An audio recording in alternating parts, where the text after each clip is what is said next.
Hey friend, thanks for making it to day 3 of this study. Today we're looking at verse 2 of Psalm 1. Verse 2 says, "Instead, his delight is in the Lord's instruction, and he meditates on it day and night." We talked yesterday about how the individual portrayed in this psalm is one who doesn't take counsel from the world and its wicked ways, that he doesn't live by the values of the world system. He doesn't put his trust in the perspective of the world. So then, what does this man trust? Where does he receive his values from? The answer to that question is found in verse 2 of this psalm. Instead, his delight is in the Lord's instruction, and he meditates on it day and night. Instead of going to the world for insight and direction, this man looks to God for guidance. Many times this is simply thought of as God's Word, as in the Bible. And though I do think that receiving instruction from God is virtually impossible without the Bible, for that is the way that God intended for us to seek instruction, meditating on His Word. But I believe that delighting in His instruction is much more than merely reading the Bible. I believe that unfortunately there are many who read the Bible, but do not delight in God's instruction. After all, it is possible to seek after God and be motivated by improper motives. I believe that it is only in the context of a deep, meaningful, and honest relationship that we are able to receive instruction. The key word here is receive. To accept God's wisdom, direction, and guidance. To receive. Many people are given wise instruction daily, but they do not accept it as such. They do not receive. Josh McDowell says, rules without relationship leads to rebellion, and truth without relationship leads to rejection. Let that sink in a little bit. Rules without relationship leads to rebellion, and truth without relationship leads to rejection. I want to add to that in light of this psalm's usage of the word instruction. Instruction without relationship leads to ignorance through rejection. After all, that is what we see happening in Hosea 4:6. People reject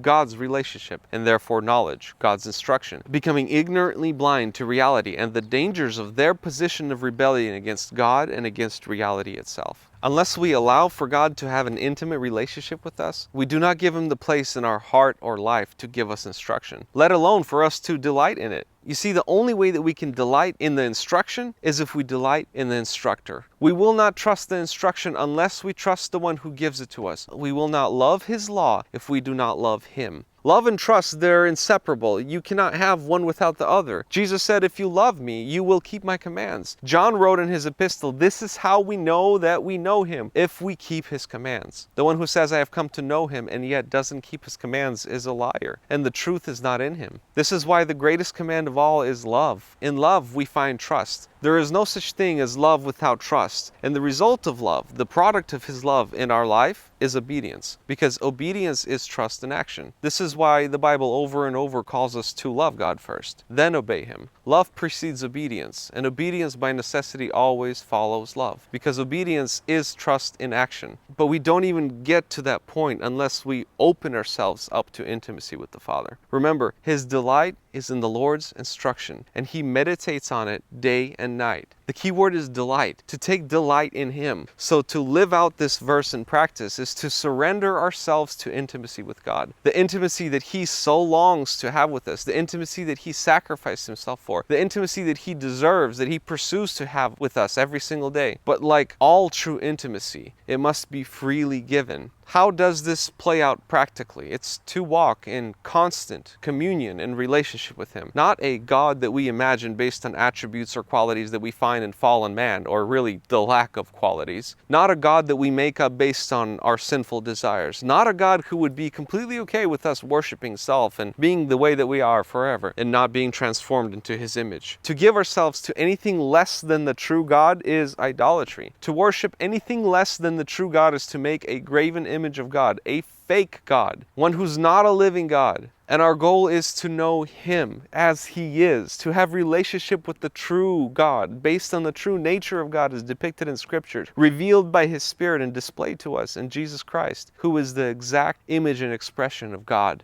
A relationship in which we love and trust Him enough to allow Him to instruct us, to father us, and to guide our steps to the fulfillment of His amazing will and our created purpose. Psalm 94 says, Lord, how happy is anyone you discipline and teach from your law. Today, I'd like to challenge us to a deeper communion with God. To not simply spend time reading Christian posts on social media, to not just watch this video or even others that call you to intimacy with Him, not even just doing your devotions or studying the Scriptures, but to take time to pursue Him, as you would pursue a person, to know Him, to delight in Him, in the context of relationship that He has for us, His beloved children, His prized possession. As the psalmist David puts it, "Oh, taste and see that the Lord is good. How happy is the one who trusts in Him."